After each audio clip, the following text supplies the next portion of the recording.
हारे का सहारा बाबा खाटू श्याम हमारा। ये बात आपने कई बार सुनी और लोगों की गाड़ियों पर लिखी देखी भी होगी। लेकिन क्या आप जानते हैं क्या मान्यता है लोगों की बाबा खाटू श्याम को लेकर, और क्या है वजह लोगों के अटूट विश्वास की।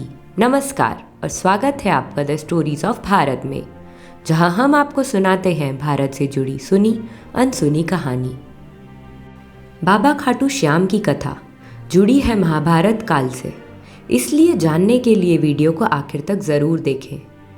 आज हम बात करेंगे महाभारत के एक ऐसे योद्धा की जो दोनों पक्षों से युद्ध में हिस्सा लेना चाहते थे, और अगर ऐसा होता तो महाभारत की युद्ध भूमि में न पांडव बच पाते न कौरव, बस केवल एक ही योद्धा बचता जिसका नाम है बर्बरिक।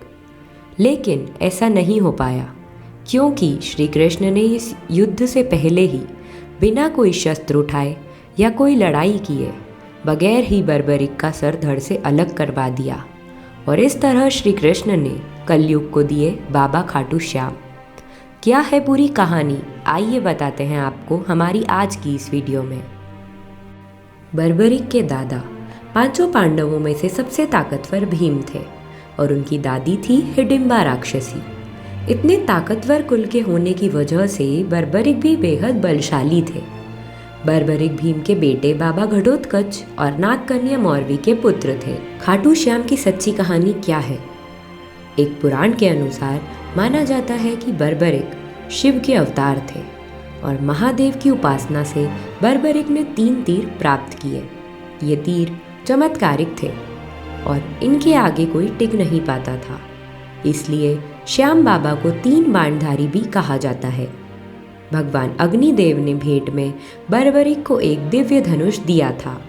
इस धनुष में इतनी ताकत थी, जिसके पास ये तीर और धनुष होते वो तीनों लोकों में विजय होने की क्षमता रखता था। जब बर्बरिक को महाभारत के युद्ध के होने की खबर मिली, तब वह अपने दिव्य शस्त्र उठाकर युद्ध भूमि में जाने की तैयारी करने लगे।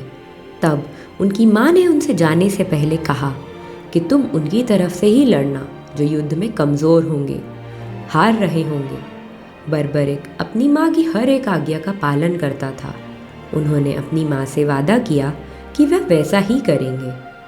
जब बर्बरिक युद्ध के लिए जा रहे थे, तब श्री कृष्ण ने ब्रह्मांड का भेष बनाकर उनको रोक दिया और उनसे पूछने लगे कि तुम ये 3 बाण लेकर कहाँ जा रहे हो?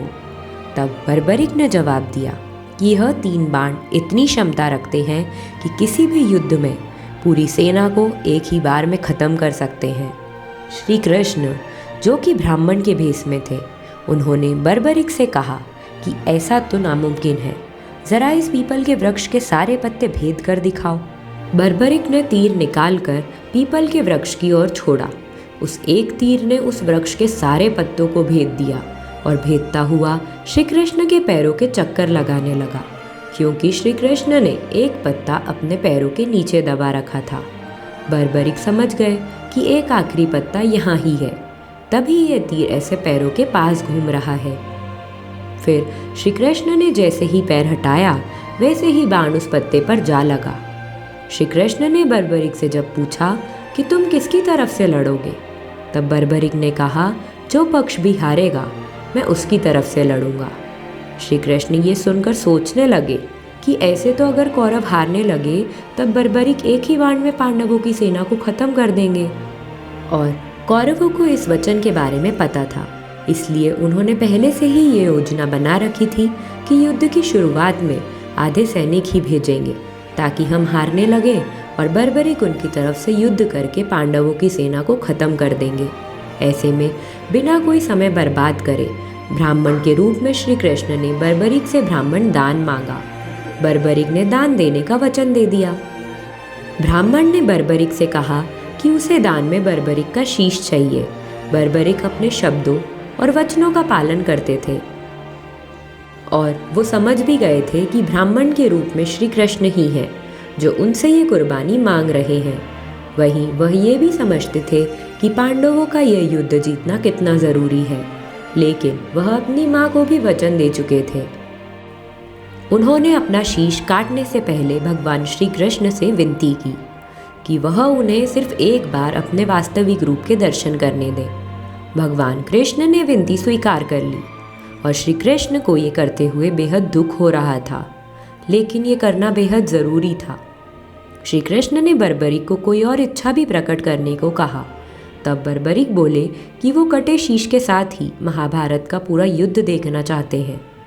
श्री कृष्ण ने उनकी इस इच्छा को पूर्ण किया और बर्बरिक का शीश एक पहाड़ी की चोटी में रख दिया, जहाँ से महाभारत का पूरा युद्ध देखा जा सकता था, जिसे खाटू कहा जाता था, और वो वहीं स्थापित हो गए। वहीं से बर्बरिक ने महाभारत का पूरा युद्ध देखा और तभी बर्बरिक कलयुग में बने हारे का सहारा। इसके बाद श्री कृष्ण ने बर्बरिक को एक वरदान दिया कि कलयुग में लोग उन्हें कृष्ण के अवतार की तरह पूजेंगे। आज इस स्थान को बाबा खाटू श्याम के नाम से जाना जाता है, जहाँ पर बर्बरिक की खाटू श्याम के रूप में पूजा की जाती है। राजस्थान के सीकर में खाटू श्याम बाबा जी का मंदिर है, जहाँ दूर दूर से लोग आते हैं और कभी भी खाली हाथ वापस नहीं जाते। श्याम बाबा को हारे का सहारा माना जाता है, तभी कहा जाता है हारे का सहारा खाटू श्याम हमारा। तो कैसी लगी आपको यह दिलचस्प कहानी, हमें ज़रूर बताएं। साथ ही इस वीडियो को लाइक और शेयर करें और चैनल को सब्सक्राइब करें, बेल आइकन भी दबाएं।